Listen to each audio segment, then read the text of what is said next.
The Seahawks return to CenturyLink Field to host the New England Patriots in their 2020 home opener.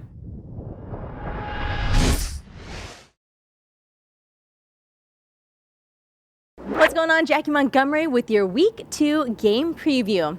Well, the Patriots opened the season with a 21-11 home win over the Miami Dolphins. It was our first look at the new era in New England with Tom Brady out and Cam Newton taking over at quarterback. They're a historic winning football team, and because they do stuff right and they're really well coached and they've got a really good scheme, they adapt to their opponents as well as anybody in the game. Defensively, they have been great in the turnover game, led the league in turnovers last year, turnover ratio last year.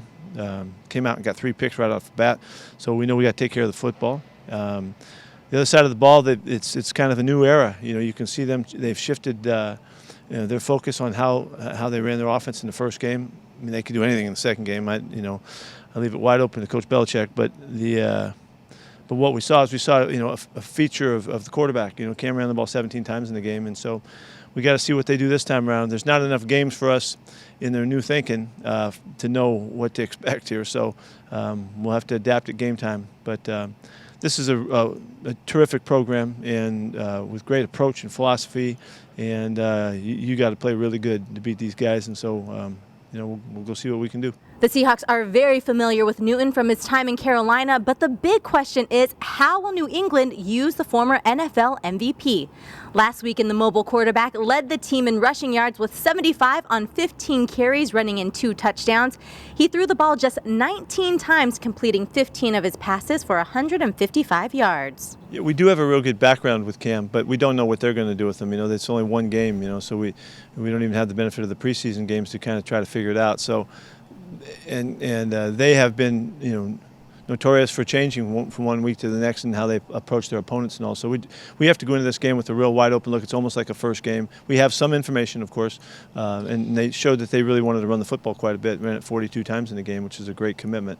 But we'll see. We don't know. But I do like that we have seen Cam over the years in really big games and playoffs and all of that. And we've seen him really, in the most challenging settings, so we do have a familiarity in that regard. He's a very powerful guy, man. He's a smart player. We say, like earlier I said, we want to make him throw the ball. He can still be deadly, and we want to get him off spots and things like that. He's a hell of a runner. He's a good football player all around. He's talented. He's tough, and at the end of the day, he's a competitor. You have to know who you're playing in, your component. You have to give respect where it's due, and we got a lot of respect for this guy. He's a former MVP. We know what he can do.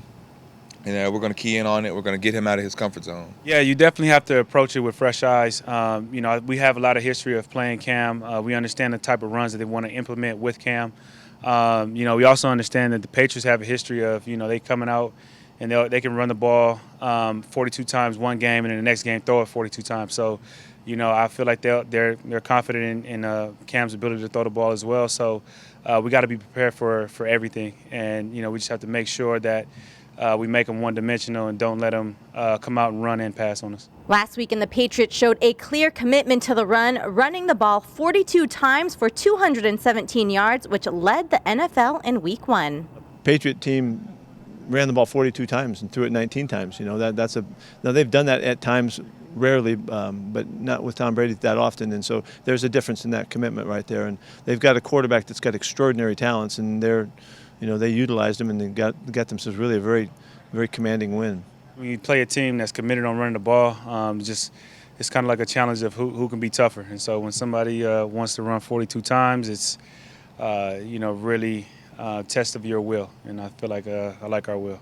As for the Patriots defense, last season they ranked #1 in the league. They allowed only 20 touchdowns while recording 25 interceptions, both league highs.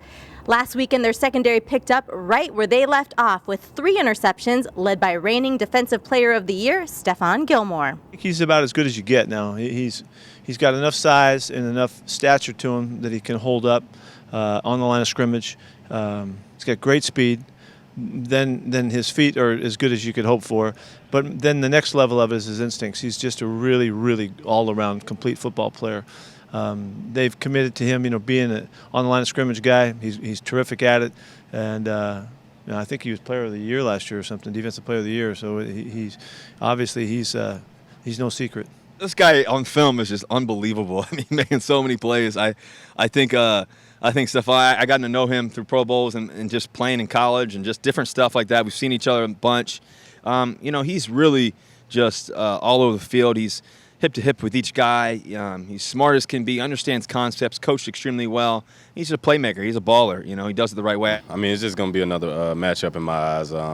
I know he's a great corner, won Defensive Player of the Year last year. So just looking forward to the matchup, just going against him. And, if they don't decide to put him on me and they decide to put him on Tyler, it's going to be a great matchup again. But they got four corners that can play man-to-man. They're a big man-to-man team, so it should be a fun game. Looking at the Seahawks, Russell Wilson is coming off his best season-opening performance of his career, completing 31 of 35 passes for 322 yards and 4 touchdown passes, earning him NFC Offensive Player of the Week honors. Yeah, he's more than a good quarterback. I mean, he's one of the top players in the league, and has been for his entire career. He's a tremendous player, obviously a tremendous person. He's just really good at everything, and you have to defend the whole field with him. Very dangerous, in the pocket, out of the pocket. Great deep ball passer, has excellent vision, super competitive, hard to tackle. I mean, he's a great football player, and there's nobody I have more.